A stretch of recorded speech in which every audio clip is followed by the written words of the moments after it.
The Baal Tanya once knocked on the door of the Maggid Mimezrich. The Maggid asks, "Who's there?" And he answers, presumably in Yiddish, "It's me." And he's talking with the Maggid for a little bit, and the Maggid tells him, "I want you to travel to a certain faraway small town."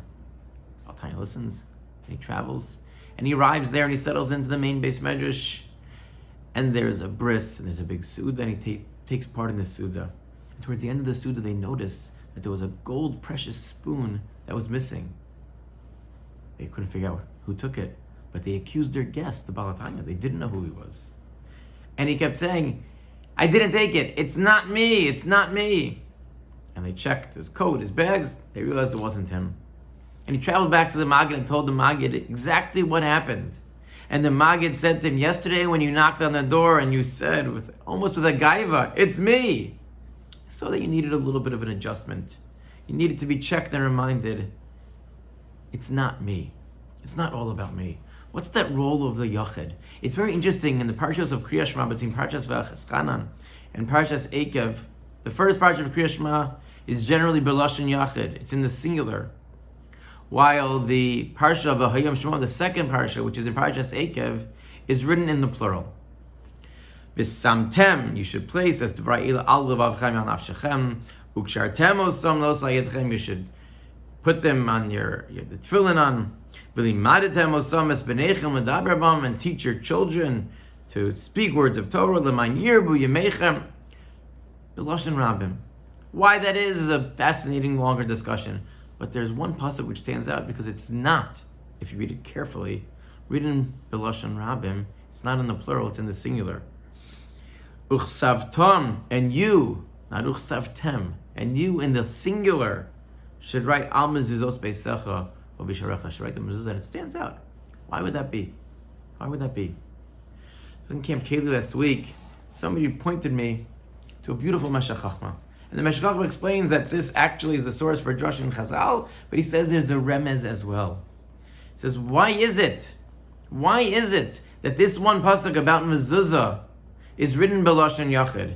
And he quotes a fascinating Gemara in Maseches Sanhedrin. The Gemara says in Sanhedrin and Daf Kuf Yud Gimel Amud Aleph that there's a concept of an ir hanidachas, the wayward city, and the whole city has to be wiped out as they've gone and they worshipped Avodah Zarah.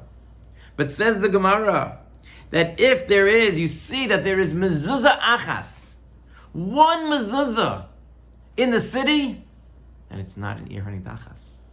It's not the ir hanidachas. Says the Meshech Chachma, that's the pasuk, that's the remez in the pasuk. Lachein kasav uchsavtam. That's why it says it b'lashon yachid. Lema'an yirbu yemechem. That one pasuk, if you have that mezuzah, if the one individual stays loyal and does what he needs to do, then lema'an yirbu yemechem.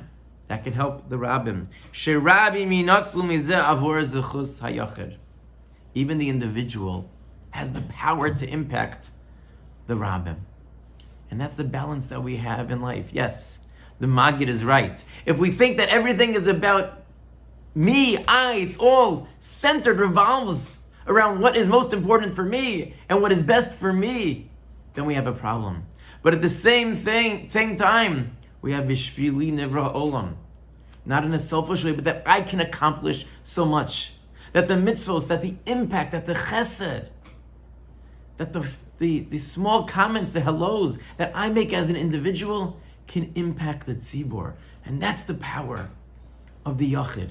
So again, it's a balance, it's remembering, it's not about me, but that doesn't mean that I can't have a powerful impact. That's the lesson of the mezuzah, is to never underestimate the mitzvos that we do, the ma'asim tovim, the good things that we do, that they can be matzil the rabbim. They can be what makes all of the difference. And that's a perspective to have. That's a healthy way of looking at things and remembering that we're part of a tzibor.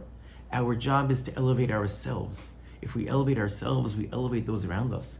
And ultimately, as a tzibor, as a community, we can grow and we can rise to accomplish amazing things together.